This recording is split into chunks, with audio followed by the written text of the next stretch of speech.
with that, we move on to our next session, which is a discussion between Venerable Pasanna and the Venerable Myōgen.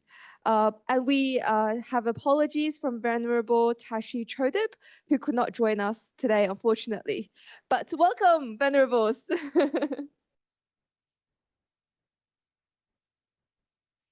Okay, so because we come from two traditions, we're going to pay homage to the Buddha twice.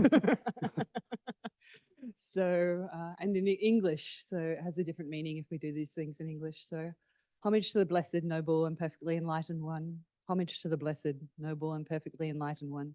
Homage to the Blessed, Noble, and Perfectly Enlightened One.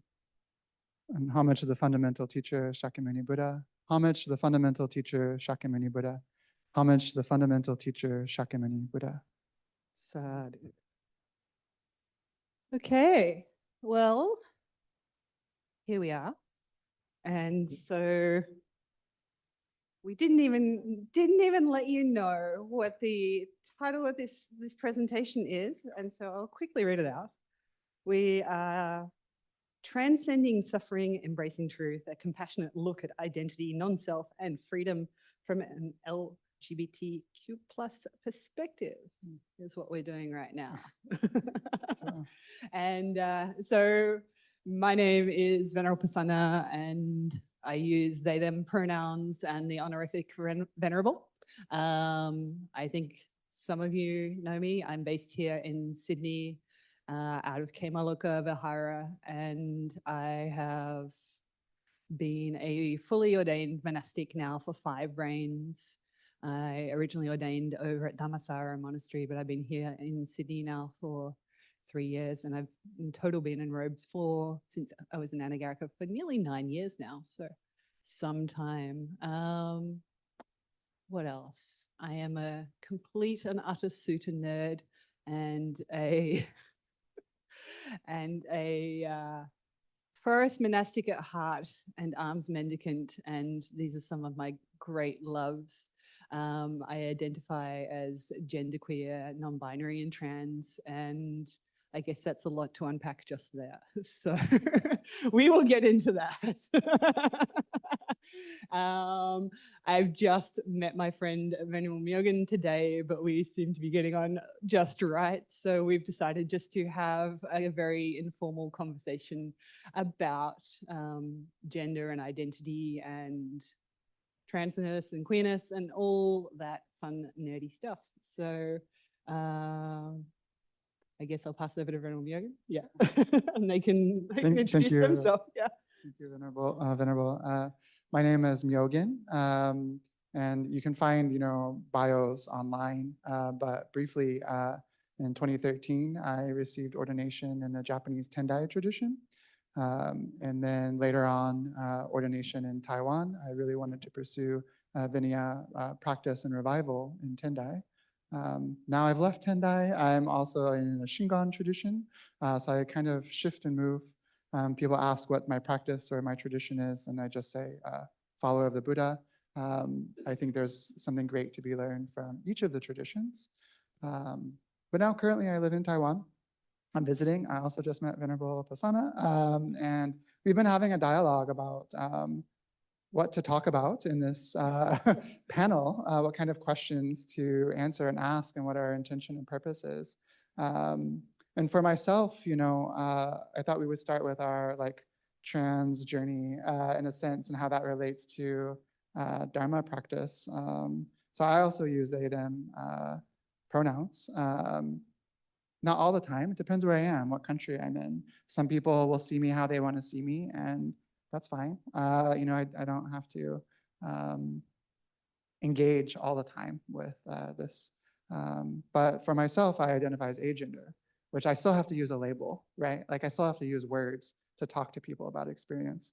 I don't have a feeling of gender. I don't have an experience of gender. Growing up, there was this you need to do this, you need to do that. Boys like these things, these toys. You can't play with that. This is boys, and then point to boys and say this how they are. And I was like, that's not me, right? But I'm also not girls, right? I'm having this kind of strange experience, and throughout my youth, and not really the language or words for it. It wasn't until later on that I started becoming more exposed to queer identities and trans people and LGBT community, that I really found, oh, there's language for this experience, right? And there's ways of being that are different. I'll Yeah. pass it to you.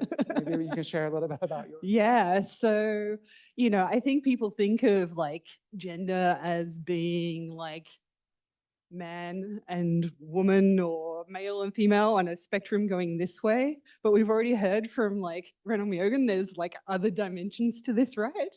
And, like some people feel very gendery and some people don't feel very gendery, as well as feeling very male or very female or somewhere else, right?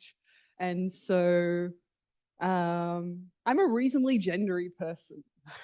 Which is so, in that sense, we're kind of got a different perspective on things. But it was like finding a way of understanding that, because again, like I didn't really fit into these ideas of the shoulds of gender, right? And I think this is a really nice way of defining trans experience, is like some people just need to break more rules of gender just to be happy and get on with their life and not dissociate and not feel like isolated or any of those things, right? And like none of us keep all the rules of gender. Like that's crazy. None of us keep all the rules of gender all the time. And so I guess like that's part of being genderqueer. I'm not going to swear, but anyone who understands what genderqueer means, it means like forget gender, because the rules are kind of wild. So and this is the thing, right? Like we all have an experience of gender. And so like the trans experience in one sense is a different experience, and I guess that's what we're here to speak about today, but also to remember and bring up that compassionate aspect that everyone does have an experience of gender, and there is like an aspect of suffering, I guess, around everybody meeting the rules of gender and the way that, say, like the hierarchies of gender are meted out and stuff like that as well. So, and the pressure for everybody to perform gender, I guess. And I guess as a genderqueer person, I'm like, I don't know if I want to play by those rules, right? And that's definitely one of the reasons that I use they, them pronouns, right? Like I have quite a trans experience, quite a binary trans experience in some senses, but I'm just like, I'm not playing by those rules. Yeah, I think that's some of the terms that we might be hearing about, like gender. I don't know if everyone knows what gender means in the context of being trans, right? And what we mean by sex, right? Not sexuality sex, but your biological, equipment, your setup that you were born with. Anatomy. Anatomy. It's even better, right? Like slang. So anatomy versus the experience or expression of gender as a social construct, right? Many people, like you were saying about this kind of conditioning that happens when we come into the world. Yeah. There's certain gender expectations and a certain system of gender that we are born into. We may not agree with it, but that's what's happening. And we see that expressed as things like misogyny, right? Or hierarchies. And then for some people like yourself or like myself, we have a different experience of this altogether. It's not something we can quite relate to. Other people feel very comfortable in this. The gender that they were assigned at birth matches how they feel, and that's fantastic. And we can also say there's space for other experiences, right? If we look at gender as a social construct. So when we talk about the term trans, this means moving from the designated gender at birth, right? And you now transition, right, into a new gender expression or experience, or a different one, right? You express the internal experience outwardly, right? Or maybe through your speech or interactions. Some people may have this purely as an internal experience that they never express as well. And maybe you have some different definitions, because all these terms, are concepts and terms that people use. We have to talk about experience in some way. Yeah. So, I mean, like, you might have also heard of the term cisgender, right? And cisgender means like on the same side. So if you came out kicking and screaming and were determined to be a particular gender and you feel like that's just fine, it fits perfectly okay, then that's a cisgender. And trans just actually means on the other side, right? So on another side, maybe not on the other side, right? So yeah, yeah, that. Yeah. Yeah, it's good to start that. Maybe we can move into the questions. Yeah, we've got some questions now. So yeah. Should I ask you? Okay, sure. So are queer and trans people too attached to their identities, or do we need to transcend gender to become enlightened? Okay. Right. And I think, like, as far as like my journey as a monastic and a visibly queer person and stuff like this, I think, like, even when I first saw Rainbowdy emerge, and I haven't even mentioned Rainbowdy, rainbowdy.org. We're here for LGBTQ Buddhists and as a spiritual friendship place and an advocacy output. It started here, right here in Sydney, and has now spread across the world. And Rainbowdy does great stuff, and I am just a small part of that. So yeah, like when I first saw Rainbowdy emerge, I was like, oh, don't we just need to let go of all our identities? And, isn't this more of a thing? And, I think obviously for me, that was probably like a bit of my own internalized stuff that I had not processed yet.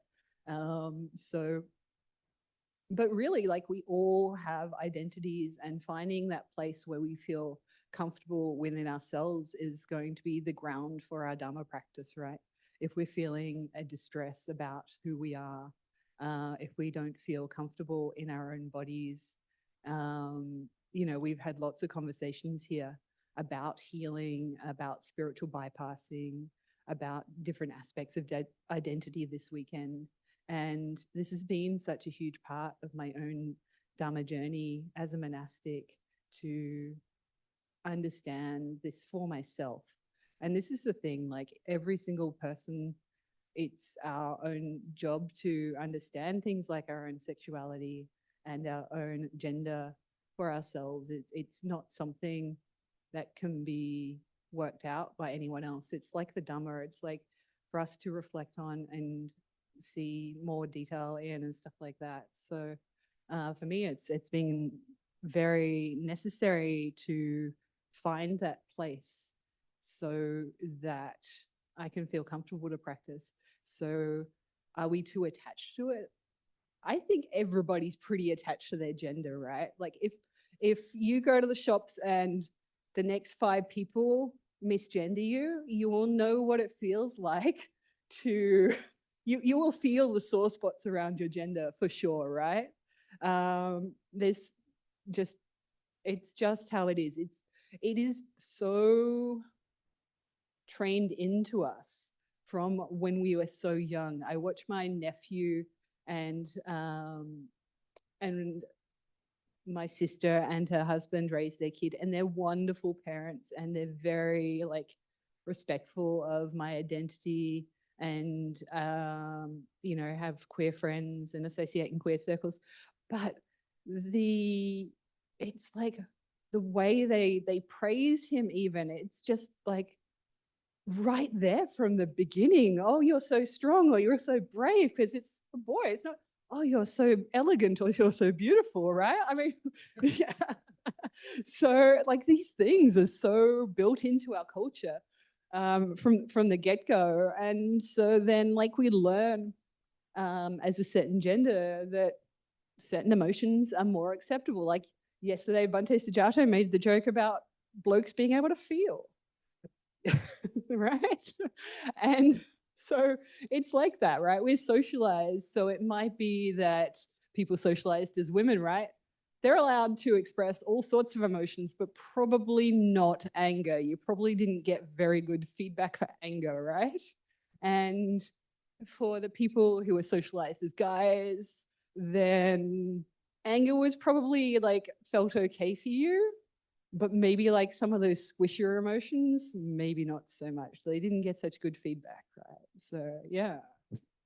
Yeah, I really like that you're pointing out, like working out your own gender, like Yeah. working out, that's your own individual process. And Yeah. like you're talking about this conditioning that, Bhante Sujato mentioned and Venerable Rabina Korten as well, that for her, this anger expression was much easier, but for many women, they're not allowed to express this way. They have to find other avenues. It's not built up.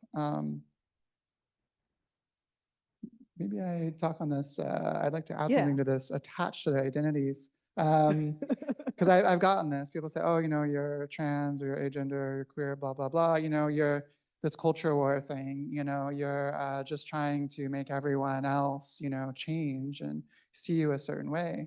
I said, that's quite the assumption. I'm just saying who I am to you as a way to have respect. You can accept or not accept.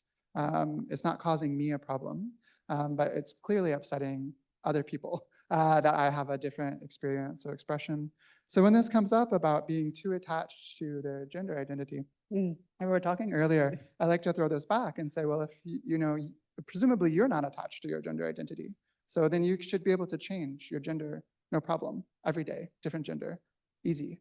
But most people don't have this experience, right?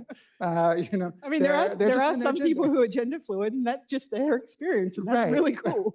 That's just your experience, and it's fine. We have to function in a world in some way. But yeah, I like this way of you need to work it out for yourself rather than assume for everyone else. I see the world as a binary. Men are like this, women are like this, and if you fall into one of these categories, I have to figure it out.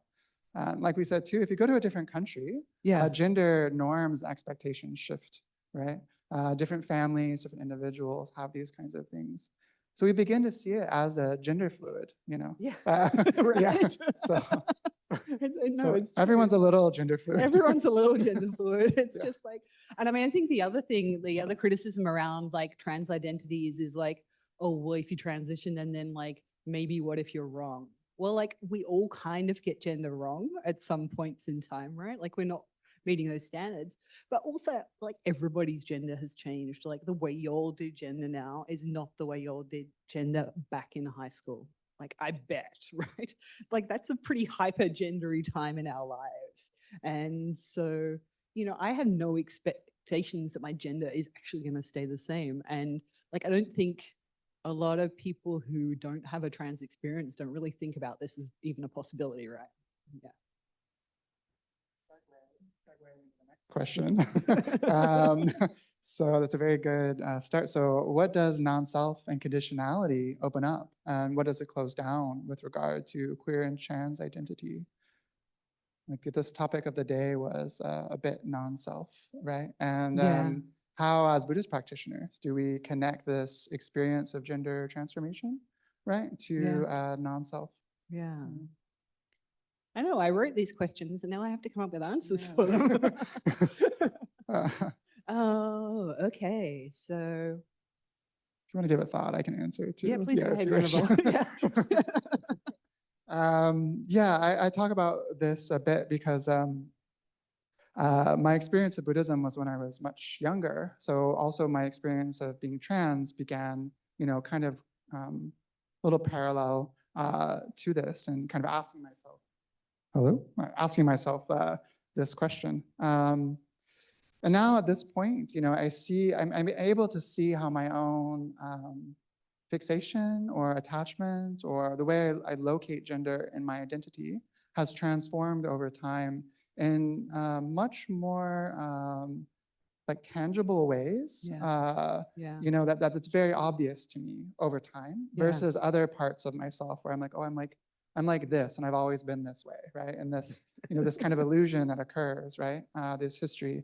But I've experienced the transformation of gender in more visceral or Mm. clear ways.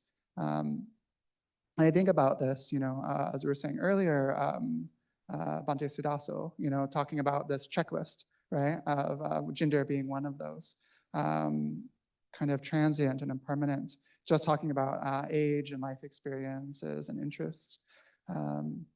So seeing gender then as a kind of expression of emptiness and non-self, if there is a gender, it shouldn't change, right? If it's something inherent in us, there should be no shift in gender, but clearly gender can shift. So it is pointing us to this conditionality or codependent arising based on our environment, our upbringing, our internal experience. And then I look at that towards this emptiness, going to the extreme of just nihilism and just crushing everything under nothingness and emptiness. There's no gender, right? There's no you, there's no self. We can go there, and then we can also come back and say, because of that, actually, it makes many genders possible. It makes many types of expression possible. We still need words and concepts and functions in the world.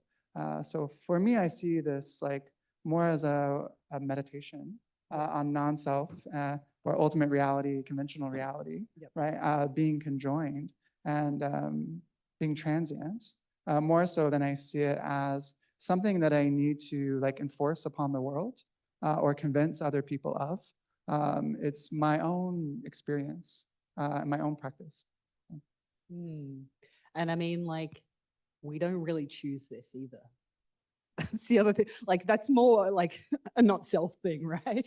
And so, like, everyone has some kind of perception of gender, right? Whether even an agender perception is a perception of gender, right? So everybody has a perception of gender, and it is completely like we may my gender not be like this, may my gender not be like that, is not possible. If we think about it kind of in the context of anatta lakkhana, if you are doing that, then you are going to suffer. Like, this is a point where we can see that, yes, identity does cause suffering, but resisting identity, having that hatred towards it, is also going to cause suffering. So we know that anything that is, and it's changeable as well, right? It's like we can't force these things to change. They just exist within the social context, right? And I know, like, my gender and the way I experience it as a monastic is, again, still would be quite different to say how I would experience it and express it as a layperson as well, right? I might use even different terms to describe myself if I was in a lay situation. So, in terms of not self, I think that can be a really kind of good signpost towards that. Yeah, yeah. Do you have more on that, or shall I ask you a question? Okay. So how do we deal with gender expectations while practicing to transcend identity? My first thought is just like eternally, endlessly, again and again and again. So it's just true. we live in a world of just a flood of gender expectations, whether they're apparent ones or non-apparent ones.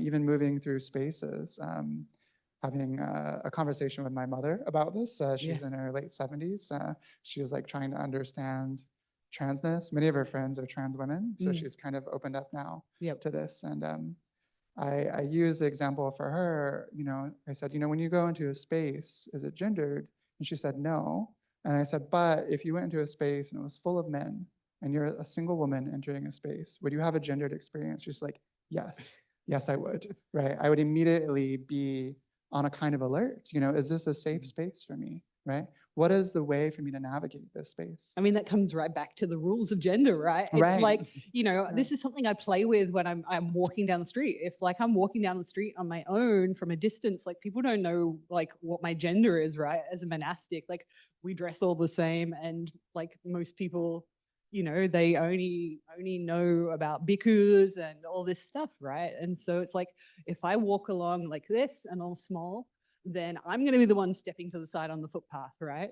I'm going to be the one. But if I walk along tall and strong and hold my body in a way which might be conceived as traditionally masculine, right? And I take up that space, then people respond totally differently, right? It's like such a thing. Yeah, yeah. So what are we talking about? So again, your question, how do we deal with Deal with gender expectations while practicing to transcend identity? I mean, like lightly, I guess. So like, I mean, bring a sense of playfulness with it, right? And curiosity, right?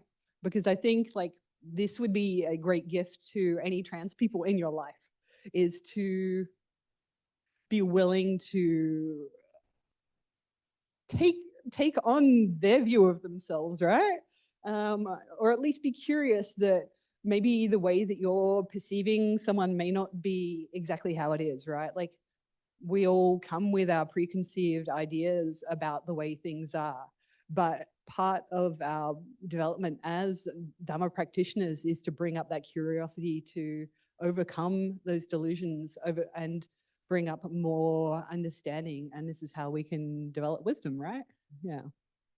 I like that you use this like kind of playfulness and Yeah. curiosity as like key terms for how to deal with it. Thinking about this like idea of emptiness and like conventional reality, they say that like in Mahayana traditions, bodhisattvas, right? Yep. They enter reality as an illusion, and they have freedom, creativity. They can play in the conventional world because they can see the empty nature of phenomena, of conditions, of identities. So it opens up a lot of possibilities. So we're like rain bodhisattvas. Yeah, yeah. It's a rainbow sentiment. Yeah. Yeah. How Ooh. shall we have time for like one more, two more our questions, and then we'll open up. Yeah. So I guess our next question is like, how can learning more about queer and trans identities and issues deepen Dharma practice? Just thinking of this, like us sharing, you might be like, why are these people sharing this story about, being trans? And earlier you said to me, oh, in Australia, 2% of Australia is trans, right? Yeah. Yeah. And well, the interesting thing is, right, 2% of Australia is Buddhist. Also, 1 to 2% of Australia is trans, either binary or non-binary trans. It's like split about in thirds for the trans identity. So 1/3 is like trans masculine people, 1/3 is trans feminine people, and the other third is people who identify as non-binary. There are the same number of trans people as there are Buddhists. How many trans people do you think that you know? Yeah. How many Buddhists do you know? There's like, it's just our perception that's totally skewed, right? Yeah. And also like not everybody is visibly trans, right? And some people are, and like, I'm not going to get into the ideas around passing and all those things and the expectations, because this falls back into the gender rules, and not everyone is able to even meet those rules, even if they want to. And just to follow up, passing, if people aren't familiar, means that you're trans and you can walk down the street and people will correctly perceive you as your gender. So it's often falls in binary gender way. But for many trans people, their gender expression could be all over the place, right? So yeah, we're not getting into passing, but I wanted to clarify what that word meant for folks that might not know. And then talking about, 2% of Australia is Buddhist, and then 2% is queer. Not queer, trans. Trans. It's like good 15, 20%. Yeah. There's a lot more queer people. So, there's 100 people here, maybe. You have 2 trans people. We're kind of filling in this. Why? And the question again was, how shout out to any other trans people who are in the room. We love you. We're not going to point fingers. But deepening Dharma practice, I think learning from people's experiences, each other, is how we can deepen our Dharma practice as well. Hopefully through us sharing a little bit about this topic might encourage you to look this up a little bit more, or look at your own assumptions about gender, why you perceive yourself to be a certain way, why you act a certain way, right? What does this mean? How much do you hold on to it for yourself, right? Not that we're saying you need to be like, oh, I'm trans now, or I'm, I mean, you're welcome like to. You can. But, if we're looking at investigating the self, the I, how do I exist? Where is the I that I grasp onto? Is it in my body? Is it in my feelings, my ideas, my history, my emotions? Is it in my gender, right? When I say that I am a man, I'm a woman, where is this womanness? Where is this manness exactly? This might be more easy to approach for some people because there's something we can talk about very clearly. So I hope it can become a useful tool for yourself, and possibly open up that maybe we don't know, right, what's going on with everyone else's internal experience of gender, but we are maybe projecting this at times, right? Like, I see you a certain way, so you must check off this list of behaviors. I mean, it's not like we don't do it either. We don't go, Yeah. oh, there's a man and there's a Yeah. woman, right? Yeah. Like, it's We just do it also. like, this is the handy thing of perception. We'd be doing a lot of work the whole time if we weren't using perception to take some shortcuts and do some pattern matching. Like, I can't imagine what the mind would be like if it didn't do that, right? Right. Yeah. Yeah, this idea too, like we have to move through the world and function. We can't just go non-self, no problem, We still have to come back, interact with one another, right? In a skillful and compassionate way that's flexible. This two truths idea, I don't know if you use this so much in No, I don't know Theravada. this. So. So we talk about conventional truth, like Yep. this relative world. You and I have names and Mhm. forms. And Yeah. we talk about ultimate truth. There's no intrinsic Yep. self. Okay. Yeah. And they're on the same piece. They're like a coin, right? They're indivisible from one another. So we move back and forth between them. So we can enter non-self meditation, but then we come back out and, there's still, I have to use words. I have to use ideas and concepts, right? But my level of attachment to them can shift, right? How much they control me or how much I'm overwhelmed, right? How much I suffer from them can become more spacious. And like, yeah, so it's a selfing process really. And so the selfing process can speed up and slow down. And so you might have had that experience like when you're meditating, right? And all those things that you are, whether you're like a parent or a daughter or a boss or a strong person or a sick person or any of those things. And for us to have a peaceful experience in our meditation, then like we need to put all those labels and identity down. And so we put those down and then we practice our meditation and we do that for a period of time. But we also then, like you're saying, have to go back out into the world and we pick up those conventions again, right? And it's, even an enlightened being is still picking up those kind of conventions as well to move through the world. And it would be strange and confusing to not. Yeah. Okay. Yeah. I think Sensens are around. Well, it's Or like time? 5:18, so Okay. we're getting You want towards the end. question? Which one do we want to do? We can do a question ourselves unless anyone has a burning question. Yeah, we got a burning question. Yeah. If that's okay. Yeah. My question is whether there's anything in the Vinaya and the rules for monks and nuns that you still find like incompatible with queerness and gender. Big can of worms. Yeah. I think like it's a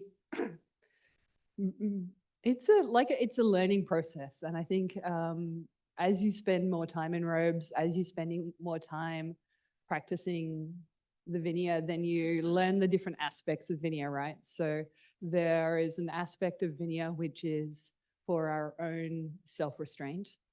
There is an aspect of Vinaya which is for working together with a group of people who you live with in a harmonious way to reach one of the hardest goals that you could ever do and one of the most worthwhile goals that you could ever do.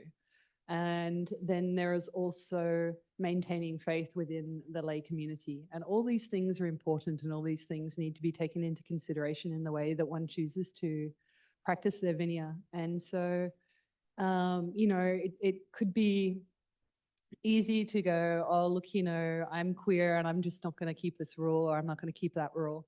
And then I noticed like living with other people and I might get upset about the way that someone else was keeping a Vinaya rule that like not related to sexuality or gender or something. I'm like, oh, why don't they keep this rule? And I was like, well, if I have this expectation of the people that I live with, then they probably would like me to keep the vineyard in the ways that they keep it as well. So for the sake of like harmony, then sure.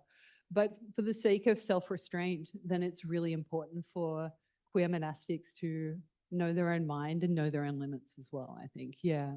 Do you have anything to add to that, Venerable? Yeah, I mean, from my point of view, Vinaya is like a, many centuries dialogue between legalism and the spirit of what the rules are. And so we see variations and different interpretations that occur, people applying them to their communities in different way, different times, emphasizing or de-emphasizing parts and sections.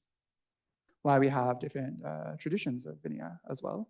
There's clearly some sort of, debate or disagreements on things.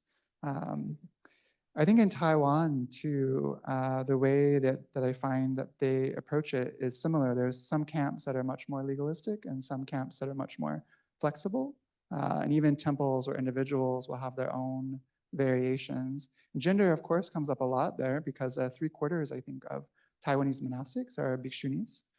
So it's heavily dominated. And there are people that are trying to reform parts of the Vinaya in a sense, but I think it's more about the monastic institution, right? I think perhaps the Vinaya is not as problematic as the monastic institutions and the culture around it, right? It's how we're interpreting and applying the Vinaya to maybe control each other at times. That might be more the human issue, right? For myself, like, I received a bhikshu ordination, and I look at the Vinaya more as anatomical, right? Like biological, this is the one I pick, right? So this is the one I fit into, I follow it that way. Even though my gender expression is different, I don't feel comfortable in all male environments, but I also don't feel comfortable in all female environments. So, where does that put me, right? But I follow the Vinaya as it is because that's the, set that I accepted. Nobody asked me to ordain, right? Nobody asked me to become a monk, right? So. And there's so many wonderful aspects of vineyard, like Yeah. for our own growth, right? Yeah, So like yeah. throwing the baby out with the bathwater Right, seems right, like a exactly. crazy idea. Yeah, yeah. And it's to help address our afflictions too. So, as long as that process is happening, then fine. And also to develop wholesomeness, right? Yeah, Like, yeah. from living together and following these communal goals, and we're supporting each other as well. So, yeah. I was talking earlier with someone about this phrase, pick your battles, right? It's like, do you really want to fight this particular rule, right? For what, right? What's the purpose, right? So this is my gender, this is my experience, who I am, yeah. And here are the rules that I'm finding difficult or inconvenient, society's expectations, et cetera. But which of those particular battles do I want to be picking, right? What's my actual goal? I think is. Yeah. Yeah. So I think you mentioned something similar to this about the convenience of it at times, how to navigate being in a gendered environment with the Vinaya. But I mean, also we were having a good conversation out in the foyer earlier and saying how sometimes being in these binary gendered situations, right, can also become a bit of an echo chamber about gender. And so we can actually start to create stories like that men are like this, like in a Bhikkhuni community, right? Or like that women are like this, and it almost creates more attachment around gender in a sense, yeah. So I think like this is a more unique experience to that of a monastic than to lay people, but it's something that we need as monastics to be aware of. What kind of stories are we telling around what kind of stories are bhikkhus telling around bhikkhunis and lay women? What kind of stories are bhikkhunis telling around bhikkhus and laymen, right? And how are we kind of making a bit of a echo chamber and reinforcing those kind of stories, right? And so having the opportunity to come together as well is very useful for the fourfold assembly or even the manifold assembly. Let's include ourselves, the manifold assembly. I love that. Thank you, Aita Taloka, for coining that one. So so everyone will know now. Well, yeah, it's a manifold assembly. Yeah. The fourfold Sangha was the 4 types of enlightened people. So don't worry, they can be any gender as well. Okay. Thank you. Any other questions? Spicy questions, salty questions, any kind of questions are fine. Thank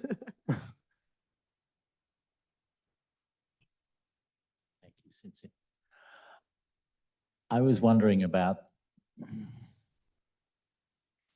I'm not sure how to phrase it, the rules of sex for bikinis, but for everyone in We're the celibate, monastery. don't worry about it. Well, that's what I mean about how does that relate to gender in and that process of for us as lay people as well, about the relationship with sexuality is something that often monks and Buddhists are asked to give advice about. And the complaint that comes from Christians is, how can a celibate priest tell me about sex? But also, they weren't always a celibate priest is one thing, but it's also, when you're talking about gender, often it's also talking about sexual orientation and about what you do about it. And if you're celibate, how does that all fit together? Yeah, okay, yeah. Do I have a preference? Okay. Well, firstly, like, the Buddha was really great about sexuality. The Buddha in the 5 precepts has basically talks about consent, right? The Buddha doesn't say certain kinds of sexuality are okay and certain kinds of other sexuality are not okay, right? The Buddha talked about consent, talked about trust, and talked about respect in relationships, whether that's between different genders, the same gender, multiple people. It's about being old enough, safe enough, and respectful enough to give consent in those relationships. For monastics, the Buddha asked us to be celibate because sexuality has its limitations. And so we learn how to live in our bodies in a different way, to find pleasure in our minds in a different way. And maybe we're like the most perverted of all kinds of sexuality. Venerable. Yeah, I heard one point too, thank you, that, sexuality and gender are often linked. This can be the case. Sometimes it's not. Sometimes people have a variety of mixtures, right? And for lay people, at least at Dharma spaces, there's often a binary assumption, right? That everyone's heterosexual. So we put the men here and the women here, and it doesn't take into account that there's actually different sexualities. And different genders. And genders, right? And so then we have to ask ourselves, what's the point of doing this, right? It's to help people conserve their sexual and romantic energy, right? Put that on hold for a minute and focus on learning the Dharma, contemplating the Dharma, practicing the Dharma. It's not to say that lay people need to get rid of this. There's obviously advice for lay people on romantic and sexual relationships. As a monastic for myself, I often have this question, like, what does it mean to be a queer person if I'm a celibate person? Right? Like, many times I think people don't see me as a queer person unless they know me or they spend a little bit of time, versus in the past when it was much more obvious. Is my sexuality related to my queerness or my transness? Still a question mark. The way I see it now is my sexuality is privatized. It's energy that I'm not putting out for the public, right? I'm not engaging in romantic and sexual dynamics and relationships. I want to meet people where their minds are, where their hearts are, and I'm not like seeking out these other types of dynamics. I don't know if that answers or is like a response to your question, but that was my thought process when you were mentioning this. I think it can be like different values as well, right? It's like, it's a lot of energy to maintain sexual and romantic relationships, and they cause a whole lot of conflict, right? It's a lot of energy even to maintain like a burning amount of lust, right? We're the ones that like delight in these things and fuel them. It's not that they just are there and they stay. It's like there's something in us, like even if we've decided to practice celibacy for a time, that is like actually like picking at that sore or whatever it is as well. So investigating what that is within you and like how that energy works and getting to know that and getting to know the limitations of that for yourself can be like a really powerful thing. But you know, also like it can be an ethical choice as well to practice celibacy, on the sense that like how many wars and conflicts and things have been formed out of just like, he cheated on me and like now I'm gonna take down everything else or something like that. Like there's, you know, you think about like the history of different royal families and the conflict about like someone sleeping with someone else and then that person turns out to be the slave, and so many things. Like it's really complicated what y'all are doing. Dr. Levy mentioned yesterday about the particulars of people's experience. I think even in this question, if you interviewed all the monastics who talk about their celibate sex life, you would get different answers and different ways they related to it. Each person would have their own kind of way. So I mean, it's a good question to ask, and I think in some contexts it's like a taboo to talk to monastics about sexuality or their sex life or whatever, non-existent sex life. Or, like you said about this advice, right? Like, like as a layperson, what kind of advice can you give me as a celibate person? But like you also said, we were not always celibate. So clearly we have some sort of experience and we've suffered through romance and sexuality. I think everybody at some point has experienced heartbreak, right? Some type of suffering attached to this. So I think we all can speak on this topic. I think out of respect for the precepts, we tend not to. And sometimes that can be good. And sometimes I think we could open it up and have a honest conversation about what that looks like as a practitioner, right? So we don't set up these like false expectations on monastics, but we have a real or more realistic or balanced kind of understanding.